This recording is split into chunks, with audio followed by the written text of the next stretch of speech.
નમસ્કાર ખેડૂત મિત્રો, કૃષિ પ્રગતિમાં આપ સૌનું હાર્દિક સ્વાગત છે. આજે આપણે વાત કરવાના છીએ કે વાતાવરણની પરિસ્થિતિ કેવી રહેવાની છે આજના દિવસ માટે, તેમજ વેધર એનાલિસિસ આજનું જોઈશું. આજે છે 23 તારીખ અને હું છું કૃપાલ વર્મા. આજે આપણે વેધર વોર્નિંગ્સ વિશે જાણીશું કે ગુજરાતમાં કયા-કયા જિલ્લાઓની અંદર વેધરની વોર્નિંગ્સ છે, કયા-કયા જિલ્લાઓની અંદર વરસાદની પરિસ્થિતિ કેવી જોવા મળી રહી છે, તેમજ આજની વાતાવરણની સ્થિતિ કેવી રહેશે, આગામી 7 દિવસની પણ પરિસ્થિતિ કેવી રહેશે એ જોઈ લઈએ. સૌથી પહેલાં આજે આપણે વાત કરી કે કેટલા જિલ્લાઓની અંદર વોર્નિંગ જોવા મળી રહી છે. તો તમે અહીંયા જોઈ શકો છો કે સાઉથના જિલ્લાઓની અંદર નવસારી ને વલસાડ, અહીંયા એક્સ્ટ્રીમલી હેવી રેનની આગાહી જોવા મળી રહી છે. થંડર સ્ટ્રોમ પણ જોવા મળી રહ્યું છે અને સ્ટ્રોંગ સરફેસ વિન્ડ્સ એટલે કે પવનની ગતિ પણ વધારે જોવા મળી રહી છે. એટલે વલસાડ અને નવસારીની અંદર અતિ ભારે વરસાદની પરિસ્થિતિ જોવા મળી છે. ત્યારબાદ અહીંયા બનાસકાંઠાની અંદર બનાસકાંઠામાં વાત કરીએ તો અતિ ભારે વરસાદની સ્થિતિ જોવા મળી રહી છે.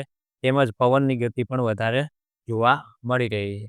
ત્યારબાદ સૌરાષ્ટ્ર વિસ્તારની વાત કરીએ તો દેવભૂમિ દ્વારકા, પોરબંદર અને જુનાગઢ આ ત્રણેય જગ્યાએ અતિ ભારે વરસાદની જે પરિસ્થિતિ અત્યારે હાલ જોવા મળી રહી છે. તેમજ રાજકોટની અંદર પણ વધારે વરસાદની પરિસ્થિતિ આજે જોવા મળી રહી છે.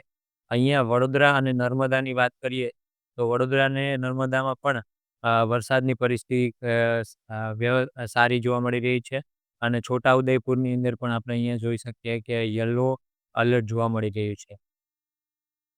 રેડ એલર્ટની વાત કરીએ તો ગુજરાતની અંદર હાલમાં આજના દિવસ માટે વલસાડ, નવસારી, બનાસકાંઠા, દેવભૂમિ દ્વારકા, પોરબંદર, જુનાગઢ અને રાજકોટ આટલા જિલ્લાઓની અંદર રેડ એલર્ટ જોવા મળી રહ્યું છે. બાકીના બધા જિલ્લાઓની અંદર ઓરેન્જ એલર્ટ જોવા મળી રહ્યું છે. તેમજ 3 જિલ્લાઓ છે વડોદરા, છોટાઉદેપુર અને નર્મદા. આની અંદર યલો એલર્ટ જોવા મળી રહ્યું છે. તો ધ્યાનમાં રાખવા જેવી જેટલા જિલ્લાઓ જે છે દેવભૂમિ દ્વારકા, પોરબંદર, જુનાગઢ અને રાજકોટ, ત્યારબાદ વલસાડ અને નવસારી અને બનાસકાંઠા આ જિલ્લામાં અતિ ભારે વરસાદની પરિસ્થિતિ જોવા મળી રહી છે.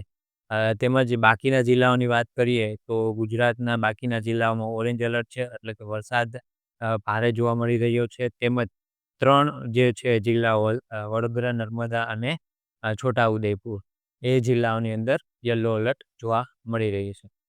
ત્યારબાદ આપણે વાત કરીએ તો કે રેનફોલની, તો રેનફોલ અહીંયા જોઈ શકો છો. તેમજ વેધર ફોરકાસ્ટની વાત કરીએ તો આગામી 7 દિવસની અંદર વેધર ફોરકાસ્ટ કેવું રહેવાનું છે તમે અહીંયાથી જોઈ શકો છો. આ વેબસાઇટની લિંક તમને ડિસ્ક્રિપ્શનમાં મળી જશે. તમે આ વેબસાઇટને ધ્યાનમાં લઈ અને જોઈ શકો છો કે કયા જિલ્લાઓની અંદર ડિસ્ટ્રિક્ટ વાઇઝ કેવી પરિસ્થિતિ જોવા મળી રહી છે. તેમજ વેધર વોર્નિંગ્સની અંદર તમે કયા-કયા જિલ્લાઓમાં વોર્નિંગ જોવા મળી રહી છે તે પણ જોઈ શકો છો.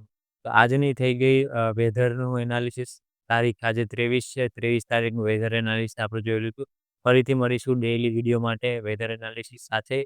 તો કૃષિ પ્રગતિની યુટ્યુબ ચેનલ છે, એપ્લિકેશન છે, તેમજ વોટ્સઅપ ચેનલ પણ છે. તમે એને ફોલો કરી લેજો.